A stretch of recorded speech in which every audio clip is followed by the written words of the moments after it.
Coming up on KOTA Territory News at 5:30, Senator Mike Rounds introduces his choice to be the next Secretary of the Air Force, and he's from the Mount Rushmore state. We spoke with State's Attorney Laura Retzel and an advocacy group about the importance of Sexual Assault Awareness Month. Plus, the state legislative session is officially over. We spoke with one lawmaker about how effective he thinks the session was this year. Your news starts now. From Skyline Drive, this is KOTA Territory News at 5:30. Good evening, I'm Jack Cottle. Well, with Veto Day in the rearview mirror, South Dakota has wrapped up its 100th legislative session. Senate Majority Whip Randy Diber from Spearfish told KOTA Territory News yesterday he found the session interesting.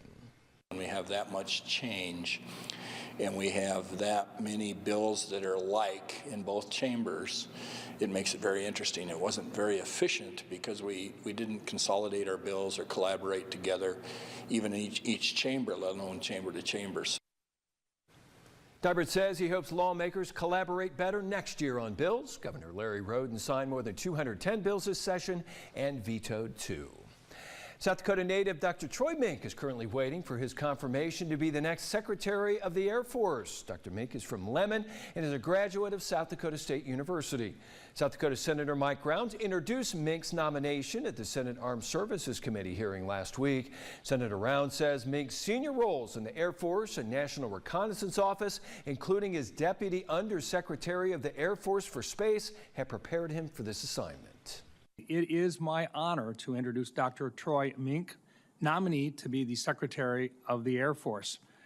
It is a role which Dr. Mink is eminently qualified for after a lifetime of public service in the field of national security. Mink has been serving in national security for over 35 years and says if he's confirmed, he'll apply the lessons learned through these experiences to be the Department of the Air Force.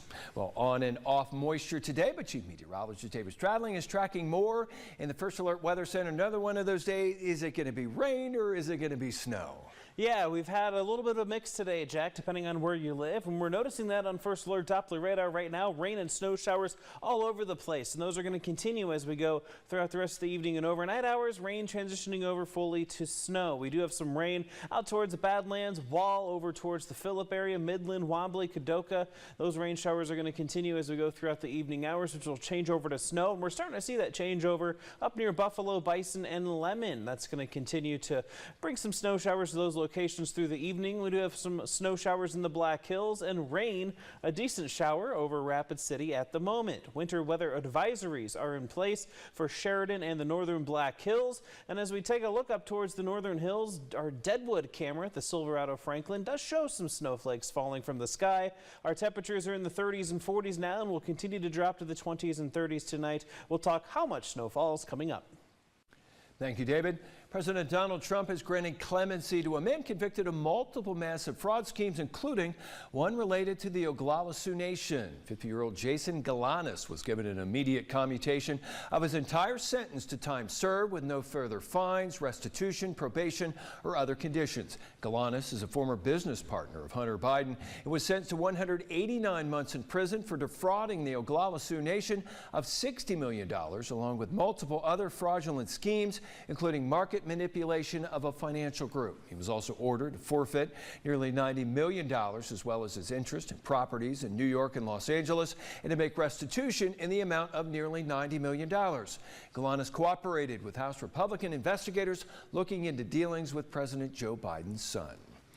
A Gordon, Nebraska man was arrested on a Meade County warrant related to a burglary at Valley Mart in Piedmont. 50-year-old Andrew Tesser was arrested on March 28th in Rapid City. He's accused of burglarizing the Piedmont store on February 5th. Charges include grand theft, burglary, and intentional damage to private property. According to the Meade County Sheriff's Office, Hesser is also a suspect in other burglaries and thefts in Meade and Fall River counties, as well as in Gordon and Chadron, Nebraska. He's currently being held in the Meade County Jail. 24 attorneys general, including South Dakota Attorney General Marty Jackley, are asking the Trump administration to eliminate a way drug traffickers are getting fentanyl into the United States. The attorneys general are asking Secretary of Homeland Security Kristi Noem and Customs and Border Protection Acting Commissioner Pete Flores for a detailed inspection of a pilot program called Entry Type 86. The This allows small packages to enter the United States with minimal screenings, which the attorneys general believe is how fentanyl is entering the United States. In a statement released today, Jackley said, quote, South Dakota law enforcement at all levels sees 18.2 pounds of fentanyl in 2024, enough to cause the death of every South Dakotan 4 or 5 times over. The Pennington County State's Attorney says her message this Sexual Assault Awareness Month is to keep reporting. State's Attorney Laura Retzel says last year her office prosecuted 94 sexual assault cases, but she says about 80% of cases go unreported. And we don't prosecute every case that's reported. So I'd like to see those numbers a lot higher than what they are now. We know that South Dakota has one of the highest sexual assault rates in the country. We're in the top 10. So those numbers should be higher as far as how many reported cases we have and how many cases that we're actually prosecuting. Retzel explained that it's hard for people to come forward over fears they won't be believed. She says it's important for people to know that law enforcement will support them. Tanya Kreitlow with the South Dakota Network Against Family Violence and Sexual Assault says the issue is on the rise. Sadly, the trends that I'm seeing are that it is going up, that people are seeking services, but the trends are also that our funding is being cut, and so our services are being diminished, and so we can't reach as many people as we would like to because of budget cuts. Kreitlow says their organization is helping people virtually and looking for partner agencies to relay services for people. Rapid City moves forward with a downtown landscape master plan, hoping to keep the city beautiful. After an illegal encampment was taken down by police this week, we spoke with law enforcement to better understand how the issue is impacting the area. Last Thursday, Rapid City law enforcement and other agencies, including the Rapid City Fire Department, cleared out a homeless encampment within a drainage culvert on the east side of town. Brian Savage spoke to several agencies in Rapid City to understand the legalities of encampments and if they're common in town. Last week, a report was made of an encampment within a drainage culvert on Cheyenne Boulevard off of Highway I-90. Local agencies, including the Pennington County Sheriff's Office Ignite program team and the Rapid City Fire Department's mobile medic unit, arrived and helped clean out the encampment, finding a man who was living there by himself. He was informed that this is unsafe and illegal, and he was given ample notice to move and relocate all of his personal belongings. According to Rapid City municipal codes, no person can lodge in a public way, park, or place. In addition, overnight tents are not allowed in public lands unless the area is specifically authorized. Marks says the agencies offered the man assistance. However, that gentleman did not want any resources. That gentleman is choosing to live freely, and that's his right, but we cannot have that in a location such as that. The camp serves as a reminder that there are organizations in Rapid City that offer assistance to those experiencing homelessness, including Cornerstone Rescue Mission. It's a little shocking, to say the least, when you have somewhere that's dry and warm, but somebody would rather live out there. So whatever they're dealing with, we try to respect that. Marks says the mobile medic unit doesn't receive many calls for encampments like that. However, they get calls regarding an individual's behavior. It's unclear how many homeless encampments are in the Rapid City area. Pennington County Sheriff Brian Mueller says homelessness is a hot-button topic. We try to provide a good balance between keeping people safe and then also not creating services that attract people from outside the area to come and be homeless in Rapid City.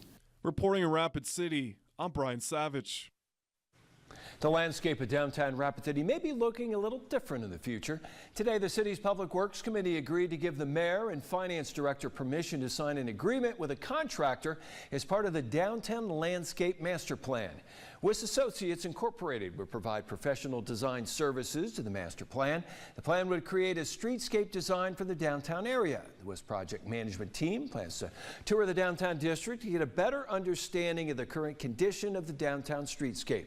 The team would then conduct inventory and analysis of the area by reviewing the physical inventory of the current landscape, lighting, site, furnishings, drainage, and streetscape. We've seen this with our last administration at the city level, that we've been pulling elements from our downtown area with the intention of increasing public safety, and this has resulted in mismatched streetscapes and areas that have been dismantled. The professional services agreement now heads to the City Council for discussion and action on Monday. Well, Chief Meteorologist David Stradling is tracking accumulating snow tonight. Find out how much will fall in your accurate First Alert forecast next. Now, the First Alert forecast with Chief Meteorologist David Stradling.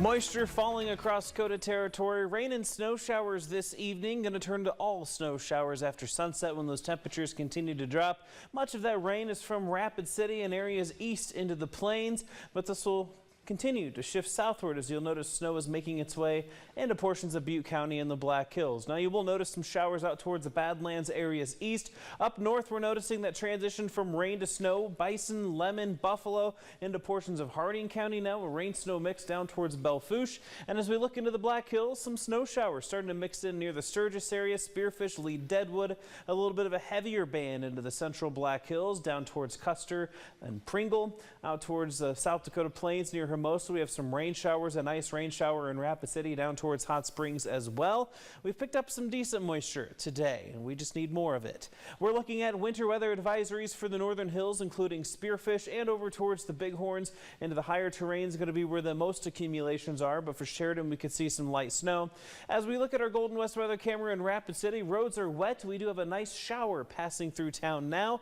Not snow, but that'll change over to snow tonight. You will remember we had a decent amount of snow on our hour-by-hour forecast yesterday. However, today we'll notice a lot of this starting to dry out this evening. However, some snow showers will remain isolated in northwest South Dakota and parts of Wyoming. We'll notice that fill back in overnight tonight into the morning hours for Wyoming into southeastern Montana and the northern Black Hills. Not a ton here in western South Dakota on the plains, but as you look towards the central part of the state, that's where you'll notice another band of snow really starting to develop off towards the east of KOTA territory. A few snow showers continue throughout the day on Wednesday, but those will start to taper off into the evening hours. In terms of snowfall, well, northwest South Dakota, southeastern Montana, much of northeast Wyoming, likely a dusting to up to 2 inches of snowfall.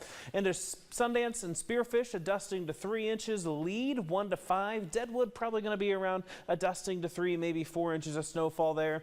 And then Rapid City, down into southwest South Dakota, including Newcastle, 0 to 1 inch. If we get any banding of snow, we could get up to 1 inch, but likely going to be staying on the drier side. We may see the snow fall, create a dusting in some spots, but there could be some slippery roads because of the colder temperatures tonight falling below freezing in those wet area roadways. So use caution in that aspect, but we're not expecting anything significant in terms of snowfall. 30s and 40s over the next 4 days, including Saturday. However, to start the weekend, we will get a lot of that sunshine back. Warmer temperatures will move in next week. We'll get that to the 7-day, but right now we'll look at tonight. Isolated snow showers, best chance for the Wyoming and the northern Black Hills. Temperatures in the 20s and 30s. For tomorrow, we'll be in the 30s and 40s. Isolated snow showers throughout the day. The best chance for those will be in the northern hills. Those will taper off late in the evening. Conditions will dry out going into Thursday morning, but a few afternoon showers are possible towards northeast Wyoming and the Black Hills. That'll bring some showers into Friday. Temperatures will be in the 30s and 40s to begin the weekend. And then we'll get into the 50s on Sunday. We could see the upper 60s on Tuesday with some 60s and 70s on tap throughout next week. So there is an end in sight, Jack. Some sunshine this weekend, but we'll warm up much more like spring next week. Now, not happy I have to wait until next Tuesday to get into the 60s, but be happy when it gets here. Better then than never. This is true. Yes. All right. Thank you, David. Well, coming up, you're in luck this evening as we have a big old fish headed your way. Plus, the Lee Deadwood boys basketball team looks to build off a solid season. Vic Quick has all that and more next in KOTA Sports.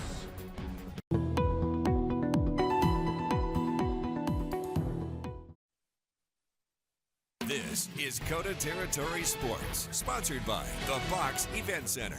Good evening, everybody. The Black Hills State softball team put it into its 6-game losing streak by picking up an 8-7 victory over Colorado Mines on Saturday.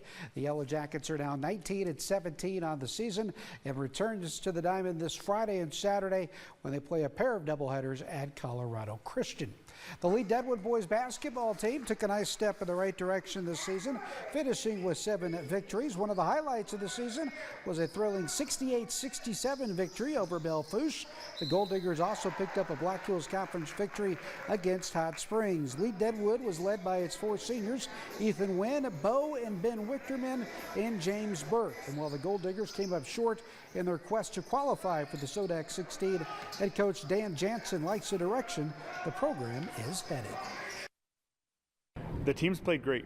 Objective data shows that we're getting better every game, every year, so we're doing better. We've had a lot of really close games and just couldn't quite get ourselves over the hump at the end of some of those games, but no, we're playing well this year. Proud of the kids. Their effort is wonderful.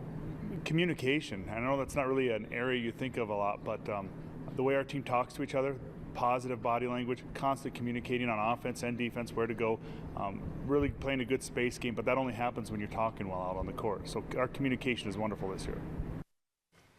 Now, the South Dakota Mines women's golf team turned in an impressive opening round at yesterday's Hard Rocker Invite. The Mines ladies finished with a team score of 337, which put them 14 strokes up on second place Chadron State. Today, the players returned to the course for the final 18 holes at Arrowhead. And the Hard Rocker women keep things rolling today as they finish first as a team. Chadron State finished in second place with Dickinson State third. Individually, the Hard Rockers' Kinsey Schroeder shot a 78 today to finish first individually at 16 over for the 2 rounds. The Hard Rockers' Kyra Allen finished second, just 1 stroke back. On the men's side of things, Augustana claimed the team championship with MSU Billings second and South Dakota Mines fourth.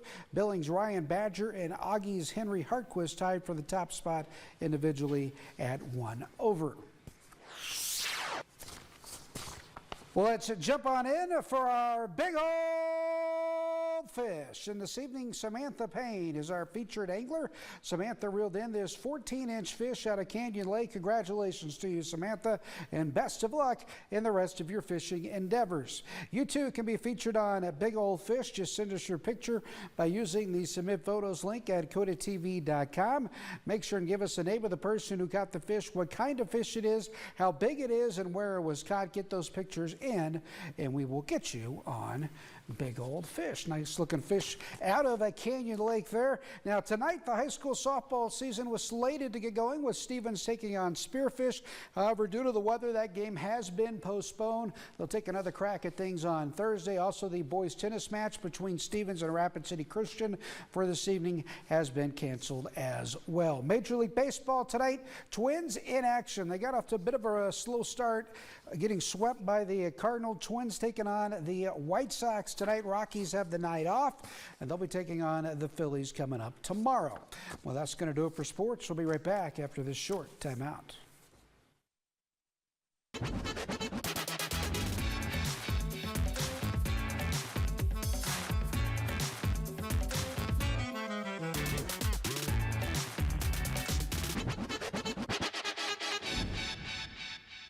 Be sure to tune in to KOTA Territory News at 6 on Fox. Millions of Americans could lose access to TikTok as President Trump's deadline extension draws near. Plus, DOGE is shifting its focus to one of the biggest drivers of government spending, Social Security. We'll share what this means for recipients. Those stories and more are at 6 on Fox. A group in Indiana is giving new life to old items. They're repairing things like watches and bikes to avoid having them end up in a landfill. Naja Woods attended a repair cafe in Indianapolis on Saturday and shows us what motivates the volunteers to offer their expertise. From knives to watches to bikes. If they came in needing a little TLC, they left as good as new. Make sure that we're safe right now. That was the mission of a repair cafe held Saturday by Touchgrass Indy. I think it's better to give something new life and show that it has a little bit more character to it than before. Edith Conches is with the activist group that advocates for environmentalism. They put out a call to the community for volunteers to share their time and expertise. We just need to make sure the caliper will stay aligned. Diego Espinoza didn't hesitate to lend a helping hand for the event.